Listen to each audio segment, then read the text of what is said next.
जो है UPSC CSAT 2021 में, इसमें कह रहा है कि एक ग्रुप है जिसमें 120 पर्सन है। कितने हैं? 120 लोग हैं। इस ग्रुप में 120 लोग हैं, ठीक है, 120 लोग हैं। टोटल कितने? 120 हैं। फिर कह रहा है कि 120% में से 80% जो है वो इंडियन है, यानी 80 कितने हैं? इसमें से 80 लोग जो हैं वो इंडियन हैं। ये इंडियन है, इंडियन, ठीक। और इसके बाद जो रिमेनिंग बचे वो कौन से हैं? फॉरेनर हैं, यानी विदेशी हैं। 120 में से 80 निकल गए तो कितने बचे हैं? 40 लोग कौन से हैं? फॉरेनर हैं। एफ लिख दो केवल, ठीक है। अब आपसे कह रहा है कि 70% जो लोग हैं, ठीक, फर्दर 70% जो लोग हैं ये जो हैं इंग्लिश बोल सकते हैं, यानी जो टोटल में से 70% है वो इंग्लिश बोल सकते हैं। तो इसके लिए कलर चेंज कर लेते हैं। 120 में से 70% बोल सकते हैं तो कितना होगा? 120 का 70% कितना होता है? सॉरी, 70% नहीं, 70%, यानी 70 लोग जो हैं इंग्लिश बोल सकते हैं। तो इंग्लिश बोलने वाले कितने हैं? इंग्लिश स्पीकिंग ये लोग हैं 70 लोग इंग्लिश बोल सकते हैं, ठीक है। अब इस बाकी क्या है, जब 70 इंग्लिश बोल सकते हैं तो जो 50 बचे, क्योंकि 120 में से 70 हट जाएगा तो कितने बचेंगे? 50 बचेंगे।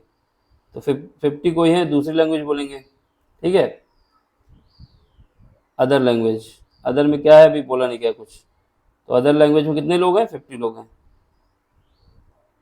अब जाहिर सी बात है अगर इंडियन है तो वो मान लेते हैं कि लैंग्वेज हिंदी होगी, मान लेते हैं, बाकी हो सकता है तमिल हो, तेलुगु, कुछ भी हो सकती है, लेकिन जनरली हमने अदर या फिर हिंदी कर सकते हैं। अब आपसे कह रहा है कि नंबर ऑफ इंडियन, जो नंबर ऑफ इंडियन है हु कैन स्पीक इंग्लिश, ये आपको बताना होगा कि कितने इंडियन जो हैं वो इंग्लिश बोलेंगे। देखो, इंडियन जो है हमारे पास कितने लोग हैं? 70 लोग हैं। फॉरेनर कितने हैं? फॉरेनर 40 लोग हैं। अब ऐसी कंडीशन हो सकती है कि 70 लोग इंग्लिश बोल रहे हैं, 70 लोग इंग्लिश बोल रहे हैं, ठीक है। 70 में इंग्लिश बोलने वाले सारे मान लेते हैं कि विदेशी हैं, फॉरेनर हैं, तो मैक्सिमम कितने फॉरेनर हो सकते हैं? मैक्सिमम 40 ही लोग तो हो सकते हैं जो इंग्लिश बोल पाएँ। अगर फॉरेनर सारे जो हैं वो इंग्लिश बोलते हैं, अभी ये नहीं मानते कि स्पेनिश बोलते हैं, चाइनीज़ भी बोल सकते हैं ना, बंगला भी बोल सकते हैं, अभी ये नहीं मानते हम। ये मान लेते हैं कि जो फॉरेनर हैं वो सारे जो हैं इंग्लिश बोलेंगे मैक्सिमम। मैक्सिमम कितने लोग बोल सकते हैं? क्योंकि मैक्सिमम 40 ही लोग तो फॉरेनर हैं, तो इंग्लिश बोल सकते हैं फॉरेनर 40 लोग। ये फॉरेनर लिख दिया। अब जो रिमेनिंग बचे, क्योंकि 70 लोग इंग्लिश बोल रहे हैं तो 30 लोग बचे इसमें। जो 30 लोग हैं वो क्या, वो कौन से होंगे? इंडियन होंगे। वो इंडियन, वो वाले इंडियन होंगे जो इंग्लिश बोलते हैं, ठीक है। तो ये इंग्लिश बोलने वाले होंगे। पहली कंडीशन में ये हुआ कि हमने मान लिया कि जितने फॉरेनर हैं वो इंग्लिश बोलते हैं, तो 40 लोग हट जाएंगे तो इंडियन कितने बचेंगे? 30। तो ये आ गया कि 30 तो होना ही चाहिए, ठीक। अब ये हो सकता है जो फॉरेनर है वो चाइनीज हो, अगर वो चाइनीज है तो वो चाइना बोलते हो, मैंड्रिन बोलते हो लैंग्वेज, हो सकता है ना। कि दूसरी कंडीशन में क्या हो सकता है कि जो फॉरेनर है वो इंग्लिश नहीं बोल रहे हैं, फॉरेनर इंग्लिश नहीं बोल रहे हैं, इसका मतलब क्या हुआ?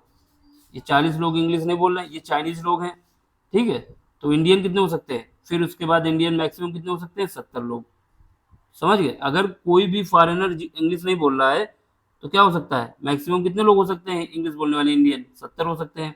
अगर फॉरेनर इंग्लिश बोल रहे हैं तो मैक्सिमम कितने लोग बोल सकते हैं? 40 लोग। तो इसका मतलब क्या हुआ? आपका जो आंसर है इंडियन के लिए, वो इंडियन या तो 30 होंगे या फिर 30 से ज़्यादा लोग होंगे जो इंग्लिश बोलते होंगे इंडियन में। इंडियन लिख दो और इंग्लिश से ऑब्लिक में। तो इसका मतलब क्या हुआ? इंडियन जो कि इंग्लिश बोलते हैं वो कितने होंगे? या तो 30 होंगे या फिर 30 से ज़्यादा होंगे।